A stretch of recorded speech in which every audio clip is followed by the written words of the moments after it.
Muy bien, estamos listos para esta segunda sesión. A ver si consigo... Bien, estamos bien así. Vale, en la primera sesión hemos vuelto a repasar los reyes y ya estamos para continuar. Hemos hablado de Saúl como el anti-ejemplo y luego hemos hablado de David, comentado Salomón, Asa, Josafat. Estamos saltando, por supuesto, figuras como Roboam, otras figuras menores como Abías, que está en medio, que comentamos en aquella sesión hace un año, pero no hemos comentado hoy. Pero con esto vamos a llegar al rey, al primer tema de hoy, que es el tema de obediencia y reforma. He puesto aquí en la pantalla los primeros 200 años de la monarquía. Son bastante estables. Un momento, hay en medio una guerra civil, aunque realmente no llega al momento de estallarse como guerra, pero una división del país, y eso no es estable. Eso no pretendo decir que es estable. Pero si miráis la tabla de los reyes por un momento, que está en la página 10, notáis los años del reinado. Saúl reina 40 años. David, 40 años. Salomón, 40 años. Roboam, 17 años menos. Luego tenemos a Abiam, que solo son 3 años. Pero continuamos con Asa, 41 años. Josafat, 25 años. Esto es estable. O sea, cuando tienes reinados largos, tienes mucha estabilidad. Pero lo que vamos a notar es, a continuación, después de Josafat, tenemos más inestabilidad entre los reyes. Sí que tienes, cuando hacemos lectura, nos engaña un poco la lectura, porque notamos, por ejemplo, que Joás tiene 40 años, Amasías 29 años, Azarías o Uzías 52 años, Jotam 16 años, y si tú sumas los años, no te entra en la cronología bíblica. Y entonces lo que entendemos es que, conforme lo veis ahí en la tabla, Amasías está reinando a la vez que su padre. Y antes incluso de la muerte de su padre empieza a reinar al nieto. Entonces empiezan a solapar, pero tenemos muchísima más inestabilidad en esta época que estamos comentando en este momento. Así que vamos a tratar los últimos 250 años, desde el final de Joram hasta el cautiverio, y digo que son años de inestabilidad política y espiritual. Ahora, antes de entrar en ese tema, quiero comentar un poco sobre lo que habéis memorizado. No sé si más de uno está un poco recordándome a mí en cuanto al tema de la memorización. Eso de pedir Mateo 1, igual dices, eres el primero que piensa en memorizar Mateo 1. Era un poco de una excusa para memorizar estos nombres, para que se queden como personas y una cronología que normalmente pues no hacemos. Pero también enlazaba muy bien con el tema de Jesucristo, porque nos recuerda que cada persona que estamos viendo es un ascendiente de Jesucristo. Pero lo interesante de esta lista es que empezamos a leer bien, o decir. ¿Lo podéis decir? ¿Vamos a decirlo juntos? Bien, aquí vamos. Yo lo voy a mirar porque sí. Aquí delante, si yo voy a decirlo mal y luego vais a seguirme a mí. Vale. Isaí engendró y el rey David engendró. Salomón engendró a Roboam, Roboam a Abías y Abías a Asa. Asa engendró a Josafat, Josafat a Joram y Joram a Uzías. Uzías engendró a Jotam Jotam a Acaz y Acaz a Ezequías. Ezequías engendró a Manasés, Manasés a Amón y Amón a Josías. Josías engendró a Jeconías y a sus hermanos en el tiempo de la deportación a Babilonia. Muy bien. Cuando decimos esa lista, si alguien estaba mirando la tabla de reyes, ¿habéis notado que hay un salto? ¿Estáis conscientes del salto? Que aquí en el texto dice que Asa engendró a Josafat, Josafat a Joram y Joram a Uzías. Hemos saltado varios nombres. ¿Qué pasa con este salto? Bueno, primeramente quiero reafirmar que no es un problema desde el punto de vista de la inspiración, porque aquí tenemos una genealogía que habla del hijo de, pero cuidado, eso no significa, como nosotros imaginamos, el hijo directo. De hecho, empieza con libro de la genealogía de Jesucristo, hijo de David, y nadie en ningún momento piensa que David es el padre directo de Jesucristo, sino que hablamos de hijo en un sentido mucho más amplio, de descendiente de, y yo creo que ese uso tampoco está muy lejos del uso que nosotros podemos darle a la palabra también. Así que bueno, que haya un salto no es un problema en la genealogía. La gran pregunta es, ¿por qué salta? La contestación, vamos a dar dos contestaciones. La contestación fácil es que Mateo nos da una genealogía muy trabajada en 14 nombres. Hay 3 grupos de 14 nombres que, por cierto, se repite para conseguir 14, 14, 14. El nombre de David se repite 2 veces para conseguir el número completo. Así que, por un lado, Mateo nos da 14 generaciones hasta el reino, hasta la figura del rey David. Habéis notado que David es el único que es el rey David y no continúa con el rey Salomón, el rey. No, es que menciona a David de forma especial.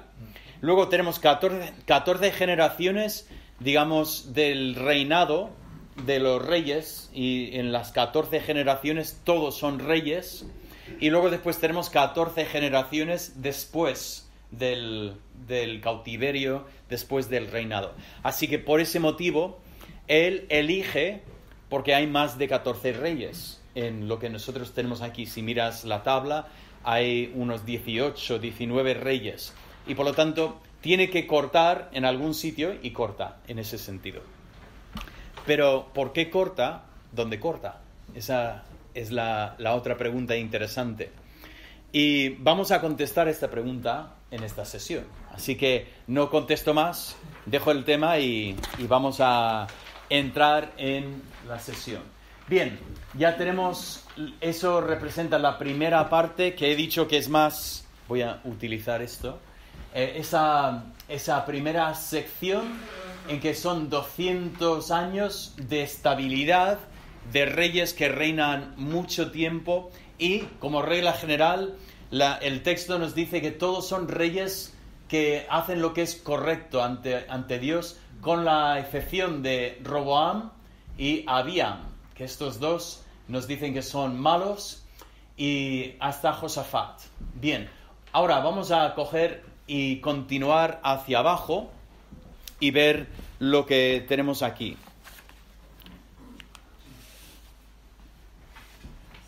Lo que encontramos, y nuestro primer tema de hoy, son los reyes reformadores. Vale, los he resaltado en verde aquí, primeramente empezando arriba con Asa, porque siguiendo la reforma de Asa, que es el primer rey que vemos que reforma la religión en Jerusalén, que continuamos con 3 reyes, Joás, Ezequías y Josías. Así que ya veis que estamos saltando. Vamos a empezar con el principio casi de nuestro estudio, Joás. Saltaremos al de en medio, Y esa es una sesión. Y luego volveremos y hablaremos del último rey, de Josías, en la siguiente sesión. Pero esto nos lleva precisamente al que Mateo salta. Porque Mateo salta... Bueno, voy hacia atrás un momento. Mateo salta del rey Joram, aquí, que reinó 8 años, salta Ocosías, por supuesto salta Atalía, ahora comentaré más de Atalía, pero salta Joás y Amasías para llegar directamente a Azarías o Uzías. ¿Vale? ¿Por qué salta estos 3 nombres? Bueno, la contestación viene cuando miramos lo que es el contexto histórico, el trasfondo histórico. Así que tenemos aquí un poco de repaso. ¿Quién es Acab y Jezabel? ¿O quiénes son Acab y Jezabel? Malos de la película. O sea, si buscamos uno que es malo, pues mira, Acab. Y de hecho, ¿habéis conocido a alguna persona que tiene nombre Acab? ¿Alguien? Ese nombre...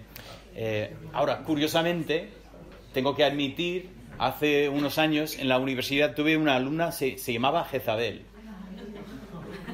Cuando estaba pasando lista el primer día, yo Jezabel.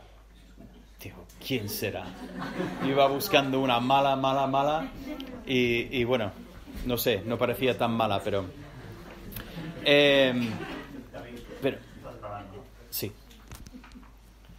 Jezabel, es curioso que alguien ponga este nombre a una chica cuando, si tú conoces la historia, Jezabel es peor que Acab. Cuando leemos de Acab es un poco tonto. Se deja llevar demasiado, pero tiene sus momentos también en que parece que incluso cuando al final de su vida viene el mensaje del juicio de Dios, Acab tiene un arrepentimiento y Dios dice, bueno, no va a ocurrir en tus días, esperaré después y será en los días después de ti. Pero Jezabel y Acab es una pareja de los malos. Bueno, ¿qué pasa con esta pareja? Bueno, llegamos a otra pareja que es Joram y Atalía. Ahora, Joram y Atalía. Joram es el hijo de Josafat. Josafat es uno de los reyes buenos en Judá, aunque peca un poco de lo mismo de Acab, un poco tonto. Esa historia cuando Acab le dice a Josafat, mira, vamos a la guerra juntos, yo me disfrazo y tú vas en la ropa real. Ese es el momento en que Josafat tiene que decir, ¿y por qué voy a hacer eso? Que, sobre todo cuando resulta que los soldados del enemigo han dicho, no vamos a intentar matar a nadie, solo al rey. Y ahí está Josafat vestido de rey, entrando en la batalla como tonto número 1. Bueno, y menos mal que Dios tuvo misericordia de él. Y recordáis el soldado que tiró una flecha al azar, y esa flecha al azar estaba guiada perfectamente por Dios para encontrar a Acab en su disfraz de soldado, y le entra, y es el final de Acab. Bueno, el hijo de Josafat es Joram. Ese es el momento complicado, porque también en Israel hay un Joram, pero que es otro Joram, ¿vale? Pero estoy hablando aquí de Joram de Judá. ¿Y Joram se casa con quién? Con Atalía. ¿Quién es Atalía? Es la hija de Jezabel. Si alguien tiene tentación de quejarse de su suegra, Joram tenía más. Solo digo eso. Bueno, Joram y Atalía, bueno, no creo que se quejara mucho de su suegra, porque Joram es más o menos va por la misma línea. ¿Quién es el hijo de Joram y Atalía? Ocosías, que una vez más hay un Ocosías en Israel que tiene el mismo nombre y nos liamos con... Pero este Ocosías es el hijo de Joram y Atalía, que es rey en Jerusalén. ¿Y qué pasa con Ocosías? Pues es ejecutado por Jehú. Hablamos un poco de Jehú en la sesión el año pasado, que Dios ungió a este general para ser rey sobre Israel. Y él está para traer este juicio contra la casa de Acab y contra Jezabel. Recordáis que él va hasta la casa de Jezabel y esa famosa escena que ella sale repintada y dice, ¿quién hay? ¿O qué pasa? Y él grita, ¿quién hay en la casa que está conmigo? Y dos aparecen allí y dice, tiradla para abajo. Y la tiran y bueno, esa escena que poco agradable. El caso es que Jehú empieza con la casa de Acab y con Jezabel y trae la ira de Dios contra esta casa.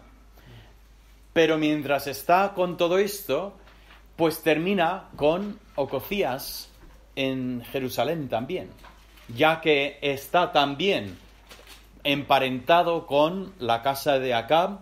Así que eso causa un momento de crisis en Jerusalén, porque resulta que, claro, Jehú, el rey de Israel, o el que ha agolpado al gobierno de Israel, pues él acaba de matar al rey de Judá.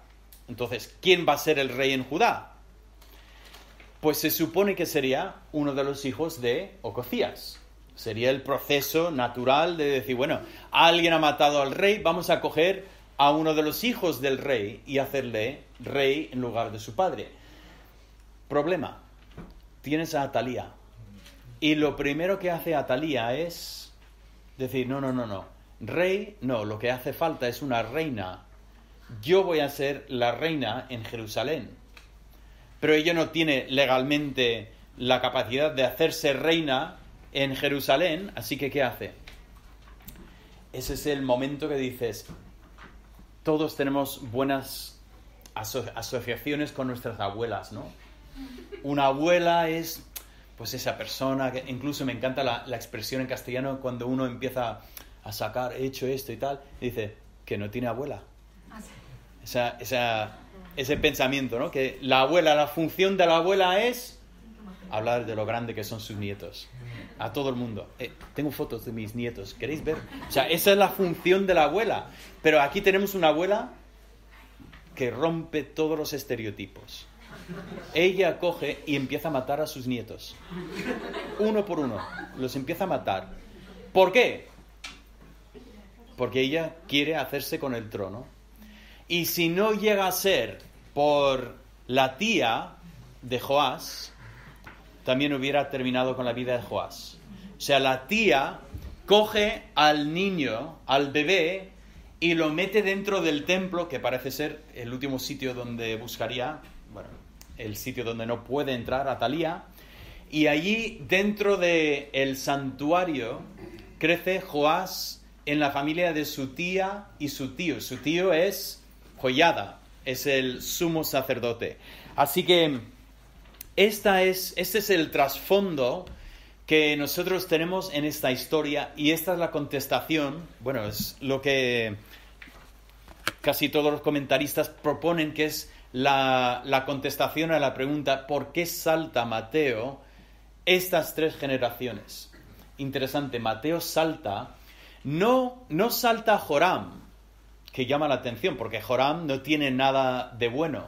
Salta Ocosías, y luego salta Joás, que Joás, en un principio, como veremos ahora, es un buen rey, pero salta Joás, y salta también Amasías, que es el hijo de Joás.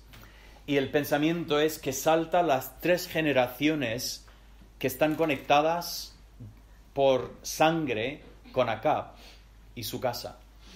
Interesante, que esa fue la profecía sobre Acab hasta la tercera generación, y parece que Mateo salta 3 generaciones relacionadas por sangre con la casa de Acab, ¿vale? Y por eso Joram, que en un principio yo diría si tiene que saltar alguno, salta Joram y deja Joás, pero no salta Joram porque Joram no es el hijo de Acab.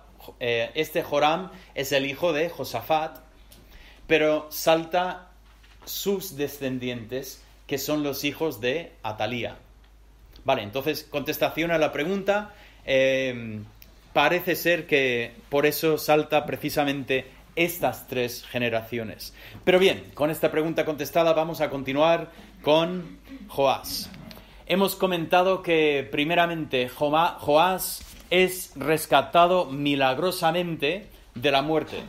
Tenemos esta historia como su tía ve lo que está pasando y rápidamente coge al niño y lo esconde. Pongo escondido en la casa de Dios y luego criado por sus tíos, el sacerdote Joiada y la hermana del rey. Continuamos con la historia y lo que encontramos de Joás es que este niño que ha sido protegido inicia su carrera y ya cuando empezamos a leer decimos, qué bien que por fin tenemos una persona que puede empezar a limpiar todo el desastre que ha traído Josafat. Ahora, tampoco quiero decir que es culpa de Josafat solamente, porque sinceramente todo esto empieza a remontar desde los días de Salomón. Salomón, que había permitido que sus esposas hicieran altares para todas las divinidades de los pueblos alrededor, ya empezamos a partir de este momento a tener todo tipo de idolatría y desastre en Jerusalén. Por cierto, Salomón lo mantenía fuera del templo, pero las generaciones siguientes permiten que esto vaya dentro del templo. Y tengo que solo hacer un inciso aquí para decir, es curioso como a veces los padres piensan que pueden tener el mundo, pero en un compartimento en su vida, pero estar bien espiritualmente. Pero muchas veces lo que pasa es que lo que para los padres se controla, los hijos descontrolan. Y notamos que lo que Salomón permite en Jerusalén, sus hijos introducen en el templo. Y por eso tenemos la reforma de Asa y luego después como llegamos a la reforma de Joás. Y solo lo digo para nosotros que somos padres, que tengamos conciencia de lo que estamos haciendo y lo que hacemos para la generación que nos sigue. Merece la pena meditar en este tema un poco. Bien, ¿qué hace Joás? Tengo 2 puntos ahí. Primeramente, la destrucción del culto a Baal. Recordamos que Baal, sobre todo Jezabel, y luego podemos entender Atalía y también los demás, pues tienen ese culto a ese dios falso, Baal. Y una de las primeras cosas que hace Joás es limpiar el país de todo el culto a Baal. Lo mismo que había hecho Jehú en Israel, ahora tenemos en Judá, bajo Joás, que está limpiando, quitando toda esa falsa religión. Y también después las reformas en el templo. He puesto del templo. Tenemos este pensamiento de que el templo tiene de todo metido y tenemos que empezar a limpiar. Tenemos que mantener el templo, porque también se había dejado muchas cosas y como sabemos todos, si dejas las cosas, pues con el tiempo pasan 50 años y si no haces reparaciones, pues las cosas empiezan a caerse. Entonces Joás empieza esta reforma en el templo y decimos, ¡qué bien! O sea, por fin estamos otra vez en el camino correcto. Ya siguiendo los caminos de David. David, el que tenía un corazón perfecto para Dios. Pero es precisamente en la historia en que tenemos una sorpresa y no agradable. Pongo aquí un cambio sorprendente. ¿Qué es ese cambio tan sorprendente? Pues todo tiene que ver con la muerte de Joiada. Ahora, ¿quién es Joiada otra vez? El sumo sacerdote, el tío de Joás, así que podemos entender que hay años de diferencia, es el que ha criado a Joás. O sea, sinceramente, ha llegado a ser figura de padre para Joás. El padre de Joás, Ococías, fue asesinado por Jehú en juicio de Dios, debemos entender, pero Joiada ha sido el único padre que este chico ha conocido. Y cuando muere Joiada, de repente empieza a cambiar todo. He puesto aquí, en los últimos 15 años de su reinado.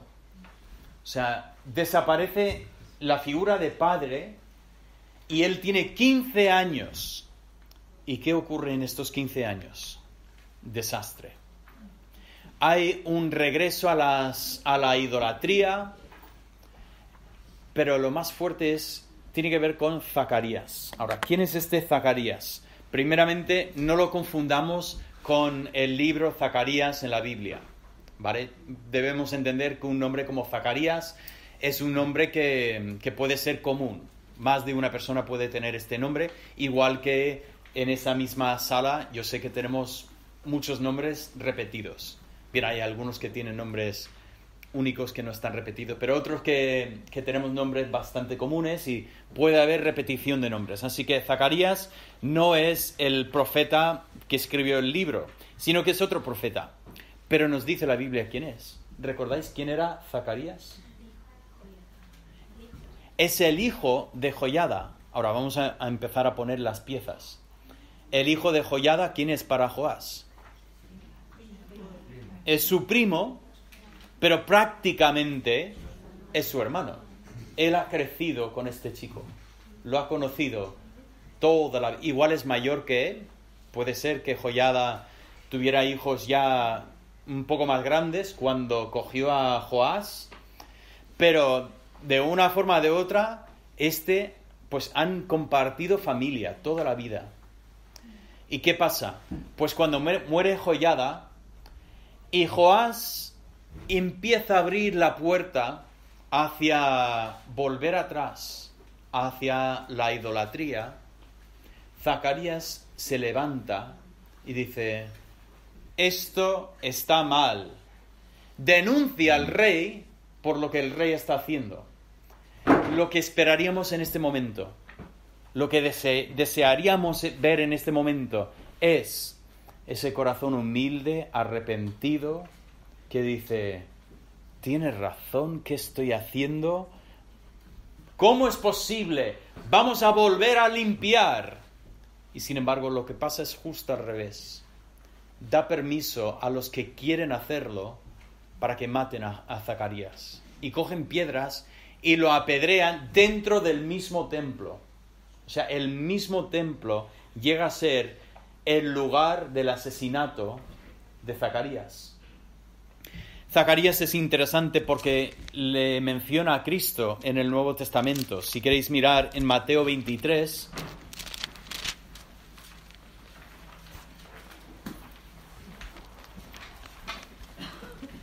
Cristo dice estas palabras, empezando en el 34.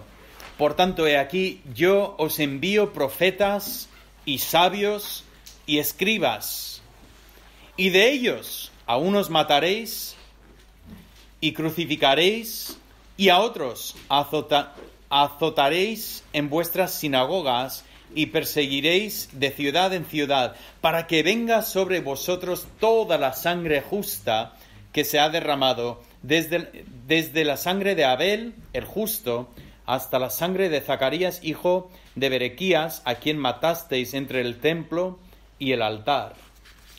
Ahora hay un asunto allí con el nombre de Berequías, que bueno, la verdad es que tenemos falta de información, pero claro, dices, un momento, su padre era Joiada, ¿no? Sí, pero parece que nos da otro antepasado, en vez de Joiada nos da ese nombre Berequías. Podéis mirar ese tema en un libro que trata estos temas y podéis ver la explicación en cuanto a esto.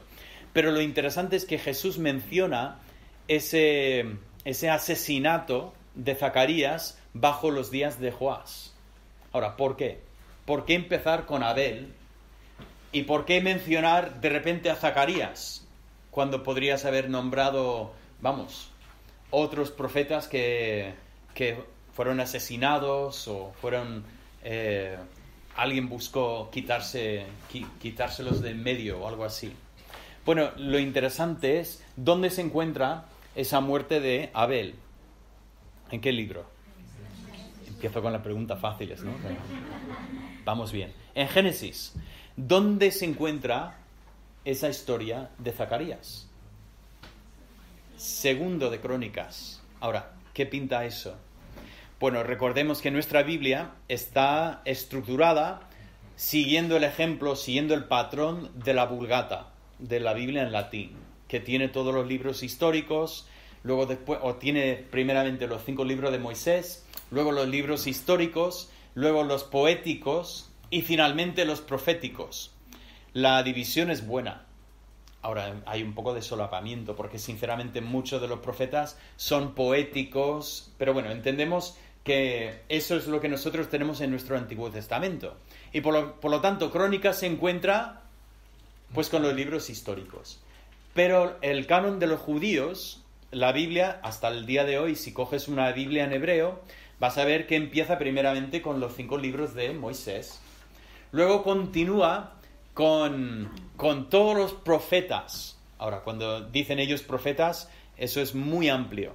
Los profetas casi son todos. O sea, profetas desde Jueces, Josué, continuando por, pues, llegando a estos libros del Reyes y tal. Y finalmente, la última parte del canon son los escritos. Y ahí tienes, por ejemplo, los Salmos. Pero fíjate que pusieron Crónicas al final de los escritos. No está incluido con los profetas. Por lo tanto, cuando hablamos del primero y el último del Antiguo Testamento para un judío, para Jesús, dices, ¿cuál es el primer libro de la Biblia? Génesis. ¿Cuál es el último libro del Antiguo Testamento? Segundo de Crónicas. ¿Y qué hace Jesús? Vosotros, dice a los fariseos, sois culpables desde la sangre de Abel, Génesis, hasta la sangre de Zacarías, segundo de Crónicas. Dice el alfa y la omega, desde el principio hasta el fin. Vosotros habéis pecado ante Dios y Dios sabe todo lo que habéis hecho. Entonces, por eso esa figura Jesús lo saca, porque para el Antiguo Testamento, en la forma que tenían los judíos, pues Zacarías es el último asesinato que tenemos en la Biblia, ¿vale? Así que un detalle en cuanto a esto. Pero vuelvo al tema. ¿Cómo es posible que Joás puede empezar tan bien con ese pensamiento de obedecer a Dios y reformar la religión, llegar al momento en que permite el asesinato de su hermanastro, de su hermano, del hijo, de su tío, del que creció con él en la familia? Y lo único que puedo decir es que Joás no es el Mesías. Es imperfecto. Joás nos deja, o sea, en el momento que decimos, Joás lo va a hacer, y Joás nos deja completamente chafados y decimos, ¿será posible que haga esto este hombre? Vemos su vida termina en un desastre. Primeramente la derrota inesperada ante Hazael. Hazael es el rey de Siria que ungió. Elías recibió el mandato de ungir a Hazael, lo cual no lo hace él, no lo hace tampoco Eliseo, sino lo hace un profeta lo hace Eliseo. Estos nombres son terribles. Eliseo. Entonces, y luego Jehú es ungido por un profeta que coge Eliseo. El caso es que Hazael es uno de los vecinos, de las naciones vecinas, y vemos que él está pues ahí en su país. Y aquí tenemos una historia en que Joás sale a la batalla, pero es derrotado de una manera humillante. O sea, se supone que en esta batalla tenía que ganar Joás. Su ejército era mucho más fuerte. Vamos, en el Bedouin pues estaban dando 5-1 que iba a ganar Joás, y sin embargo aquí tenemos pues un clásico de 4-0. No digo más. Aquí tenemos algo sorprendente en que pierde la batalla Joás. y tiene que pagar tributo. Y por cierto, ¿cómo paga el tributo? ¿De dónde saca el dinero para pagar el tributo?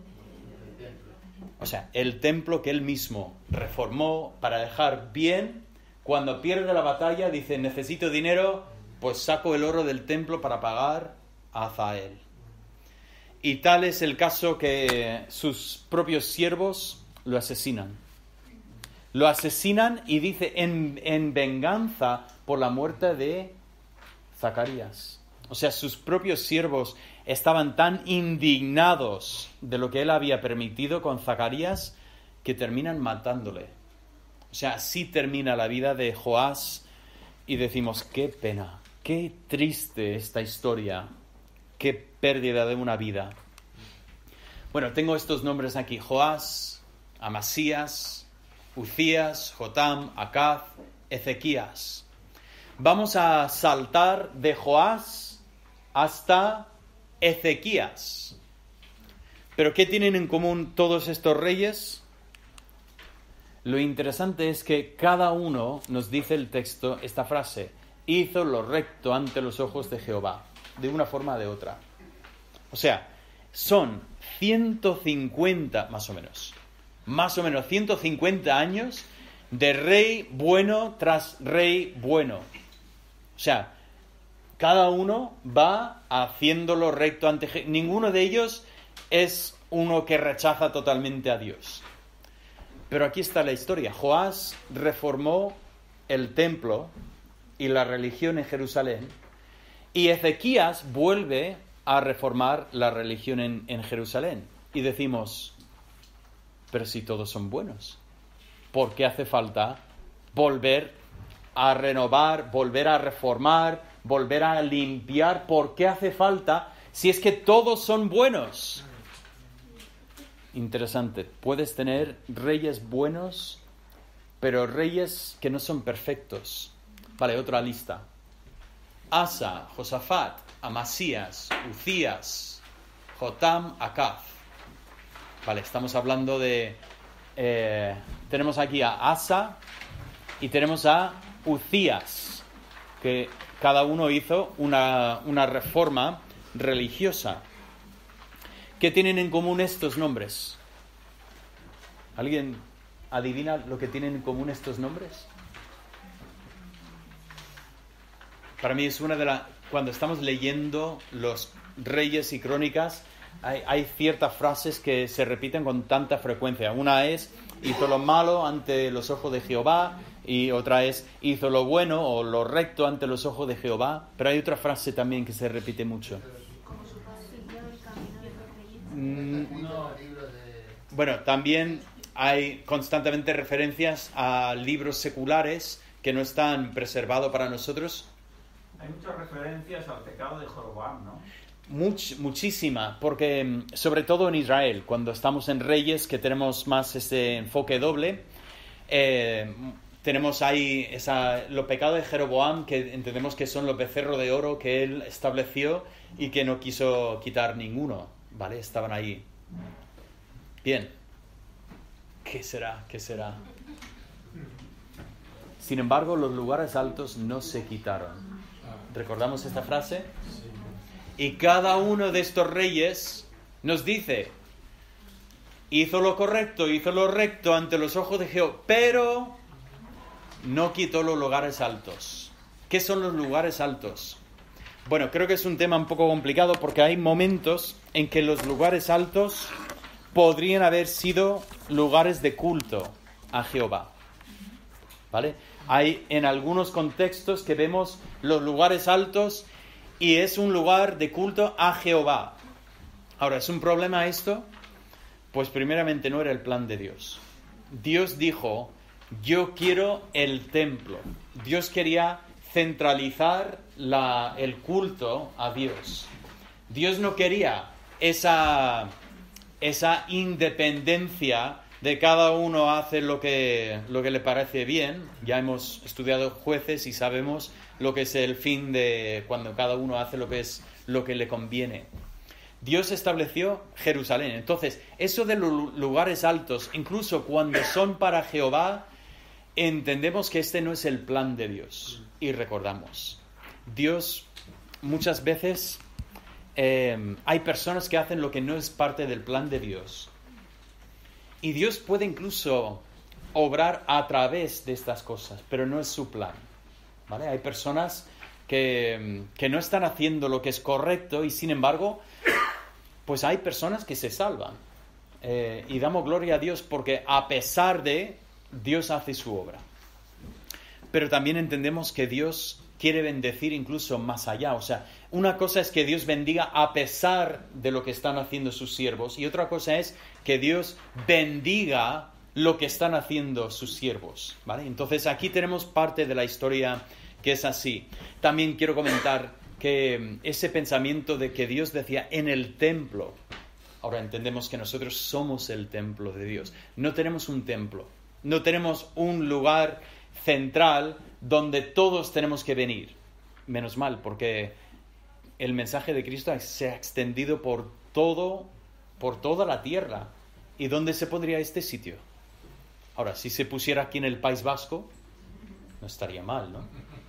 Pero si todo el mundo tuviera que viajar aquí al País Vasco, no son solo 7 horas de viaje. Si vienes de otro sitio, Dios no está haciendo exactamente lo mismo que hizo con el templo y sin embargo los principios sí que sirven. Qué curioso, conozco a creyentes que dicen, bueno, yo no voy a la iglesia. Yo en internet escucho un sermón todos los domingos y voy bien. ¿Puede Dios bendecir? Sí. Hay creyentes que pueden crecer, hay creyentes que incluso espero que puedan dar testimonio a los demás. Pero es curioso, ¿no? Que Dios ha dicho, ese no es mi plan, que cada uno es esparcido por su casa. Dice, yo quiero que vengáis y os reunáis en un sitio. No es que un solo sitio que... No, en tu iglesia local, en tu asamblea, que vayas a este sitio. Y dices, sí, pero ¿hay cada uno ahí? Sí. Pues tú uno más, ¿no? Pero hay un principio aquí que veo que digo, fíjate que en Israel tenían tendencia a hacer cada uno su lugar alto y a mi manera. No me caso con nadie. Yo por mi... Y ese no es el plan de Dios. Así que bueno, imagino que estoy, como decimos en inglés, predicando al coro, porque imagino que los que estáis aquí tenéis un sitio donde os reunís y sabéis la importancia de tener una congregación donde puedes ejercer tus dones y puedes gozar de los dones de los demás hermanos. Qué bonito es lo que Dios ha hecho. Bien, pero eso nos dice que sí que llegamos al momento que hace falta otra reforma religiosa y llegamos a la figura de Ezequías. Si digo en algún momento Ezequiel, me vais a perdonar porque estos nombres siempre los voy cruzando, pero eso es Ezequías. Bien, Ezequías, digo que es un doble enfoque y volveremos a hablar de Ezequías un poco más adelante en esta mañana. Ezequías, luego después lo veremos no solamente por su reforma religiosa, sino también por su confianza en Dios, que es un tema muy importante ahí. Pero su reforma también es muy importante. Yo tengo 3 puntos aquí. Primeramente, la limpieza del culto. Curiosamente, lo mismo que habíamos visto de Joás, que limpió el culto a Baal, quitó todo el culto a Baal. Y después de todos los reyes buenos, después de 150 años de reyes buenos, tiene Ezequías que volver a hacer limpieza de culto. No solo eso, sino también volvemos a tener la celebración de la Pascua. Para mí esto es sorprendente, porque esto es como el corazón del judaísmo. La Pascua, si conocéis algún judío, no sé si conocéis alguno, pero la Pascua no lo saltan nunca. Esto es el alma, el corazón del judaísmo. Este es el momento en que Dios los sacó de Egipto. Y lo celebran hasta el día de hoy siguiendo los mismos patrones que seguían desde el principio en los días de Moisés. Y sin embargo, en este tiempo lo habían dejado. No lo algunos seguro que seguirían celebrando, pero no era una celebración nacional, lo habían abandonado.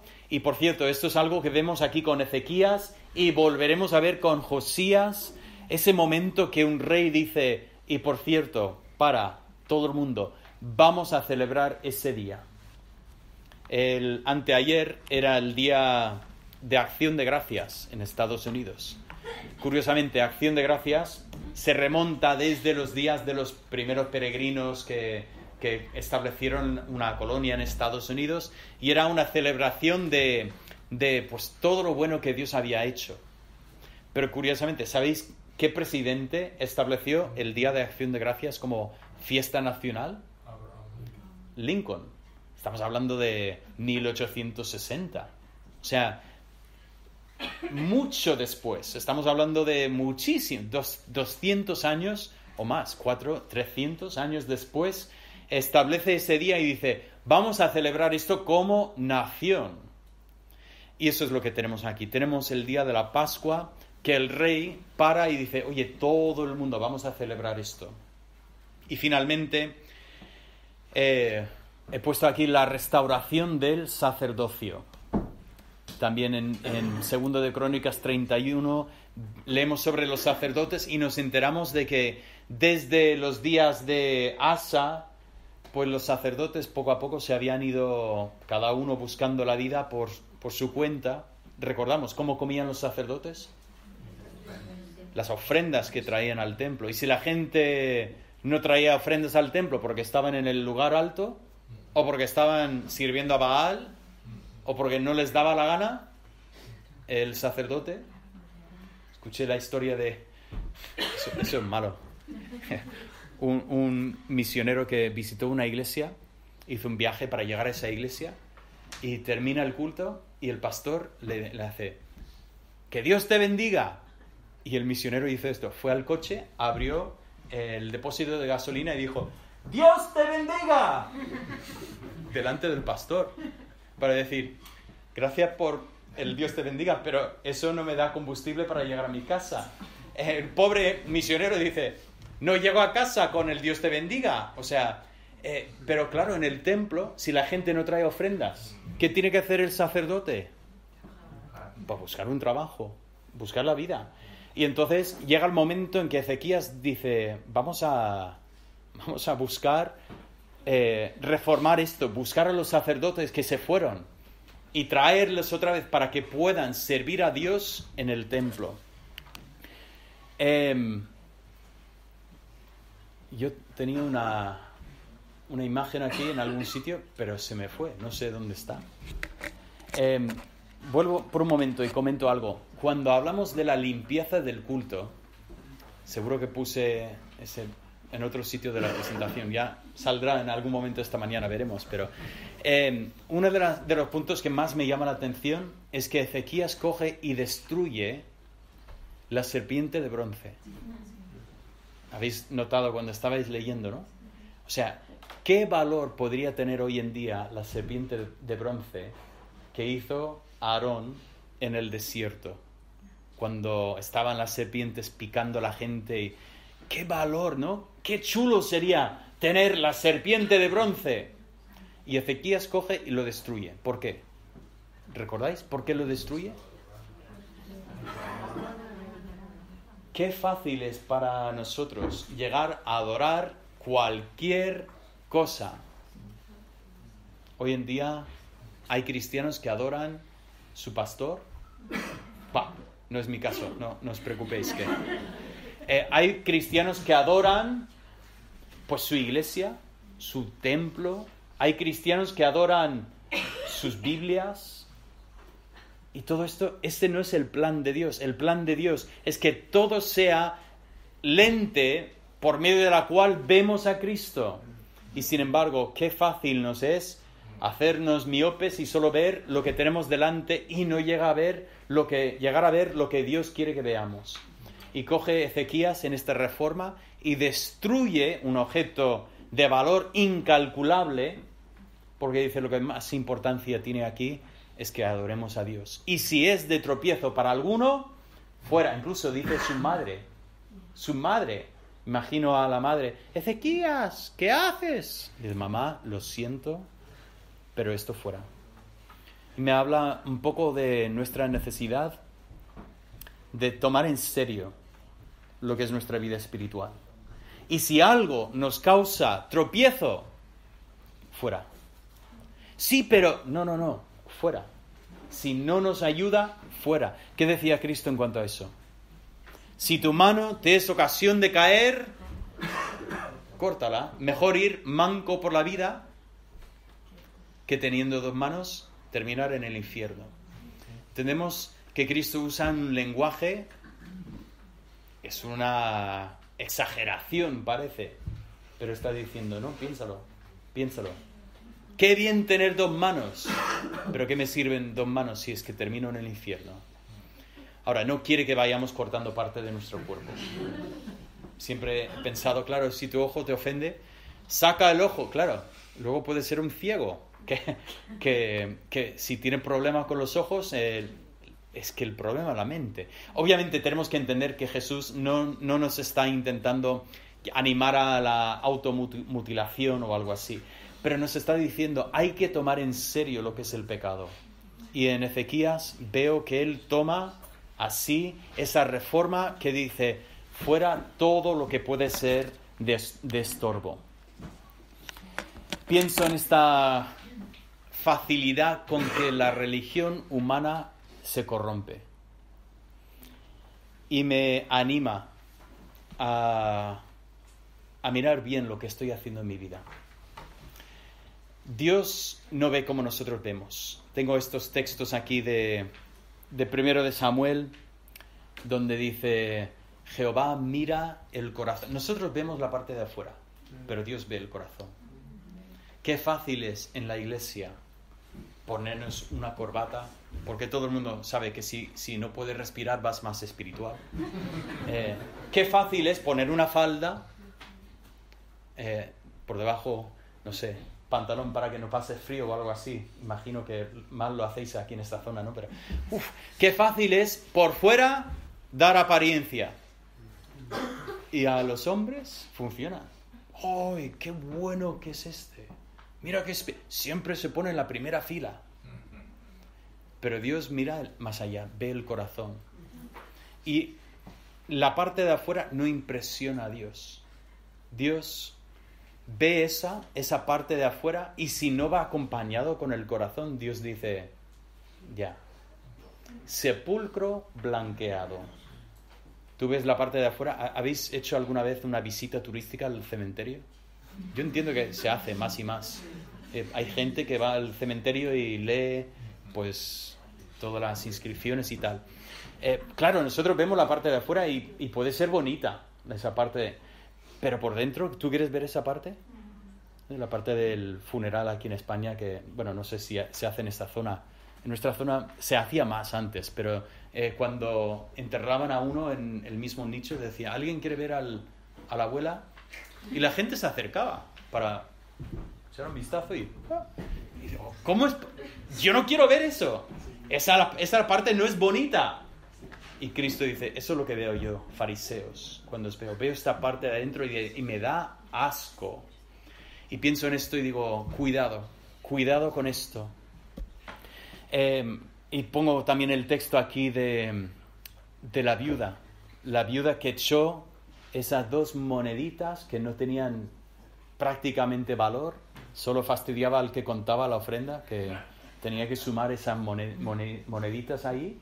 Y Cristo dice, ¿ves? Ella ha echado más que todos los demás, porque Cristo veía con otros ojos que los ojos de los discípulos. Y empezamos este pensamiento de obediencia, reforma. Empezamos a notar cómo estos reyes dan importancia a lo que tiene importancia delante de Dios. Empiezan a reformar y nos viene el pensamiento, ¿hace falta reforma en nuestras vidas? O sea, estamos haciendo todo bien desde el punto de vista de los hombres, pero igual lo que Dios realmente ve es un problema. Igual hay 150 años de reyes buenos, todo va bien, ¿no? Y no, hay algo que necesita cambiarse. Si Dios te está señalando algo en tu vida hoy, que no debe estar ahí. Algo que igual es de tropiezo para los otros, para tus hijos. Igual algo que tú vas por tu cuenta, tu lugar alto está, pero tú no estás haciendo realmente lo que Dios tiene para ti. Toma un momento, busca al Señor y decir: Señor, necesito esta reforma, necesito limpiar esto, quitar esto, porque eso no te agrada a ti. Señor, te doy gracias.